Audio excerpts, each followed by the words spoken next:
Child development and psychology തിരഞ്ഞെടുത്ത ചോദ്യങ്ങൾ. സ്വതന്ത്ര ഭാഷണം മൂലം ഉണ്ടാകുന്ന വികാസം. ഭാഷാവികാസം. പെസ്റ്റലോസിയുടെ വിദ്യാഭ്യാസ ആദർശങ്ങൾ ക്രോഡീകരിച്ച ഗ്രന്ഥം. How Gertrude teaches her children. Laboratory school സ്ഥാപിച്ചതാര്? John Dewey. ബേസിക് എഡ്യൂക്കേഷൻ ആരുടെ സംഭാവനയാണ്? ഗാന്ധിജി. ശിശുവികാസത്തിനായി കൊമിനിയസ് വിഭാവനം ചെയ്ത വിദ്യാലയം. Mother school. ജീവിത മൂല്യങ്ങളായ ദയ, സഹാനുഭൂതി എന്നിവ കുട്ടികളിൽ ഉണ്ടാകുമ്പോൾ ഡാഷ് വികാസം ഉണ്ടാകുന്നു. നൈതിക വികാസം. വിദ്യാഭ്യാസത്തിൽ സംവാദം എന്ന ആശയം കൊണ്ടുവന്നതാര്? Paulo friar.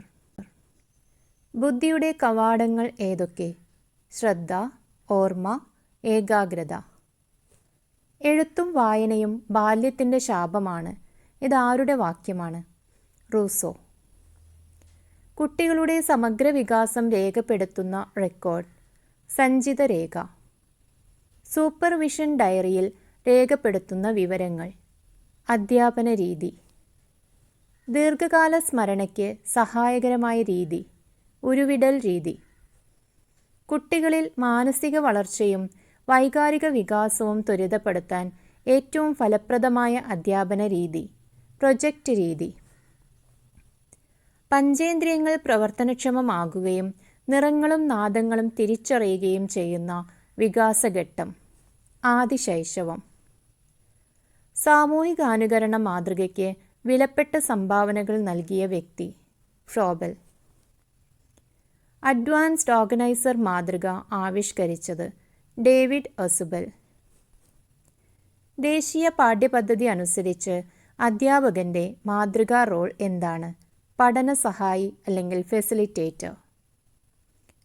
പ്രശ്നപരിഹാര രീതിയുടെ പരിഷ്കരിച്ച രൂപം. വികസന രീതി. ഉദാഹരണങ്ങളിൽ നിന്ന് പൊതുതത്വത്തിൽ എത്തിച്ചേരുന്നത്. ആഗമന രീതി. ഭാഷാ പഠനത്തിൽ ജനിതക ഘടകങ്ങളുടെ സ്വാധീനം ശാസ്ത്രീയമായി അപഗ്രഥിച്ച് കണ്ടെത്തിയ ശാസ്ത്രജ്ഞൻ. ജീൻ പിയാഷെ. ബ്രെയിൻ സ്റ്റോമിങ്ങിന് രൂപം നൽകിയത്. ഓസ്ബോൺ. അതിപ്രാവീണ്യ പഠനം അഥവാ നിപുണന പഠനം അവതരിപ്പിച്ചത്. Benjamin S Bloom.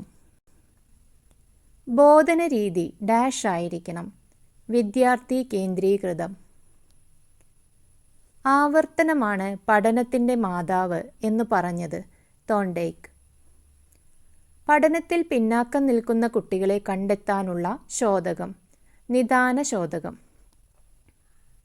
Frames of mind എന്ന ഗ്രന്ഥം ആരുടേതാണ്? Howard Gardner. Frames of mind എന്ന ഗ്രന്ഥത്തിൽ ഗാർഡ്നർ അവതരിപ്പിച്ച ആശയം. ബഹുമുഖ ബുദ്ധിശക്തി. ബെഞ്ചമിൻ ബ്ലൂം ബുദ്ധിമണ്ഡലത്തെ തരംതിരിച്ചപ്പോൾ മാനസിക മൂല്യങ്ങൾ ഉൾപ്പെടുന്നത്. വൈകാരിക മണ്ഡലത്തിൽ. പാരമ്പര്യത്തെക്കുറിച്ച് പഠന സിദ്ധാന്തം ആവിഷ്കരിച്ചത്. ലാമാർക്ക്. ഹ്യൂറിസം എന്ന ഗ്രീക്ക് പദത്തിൻ്റെ അർത്ഥം കണ്ടുപിടിക്കൽ.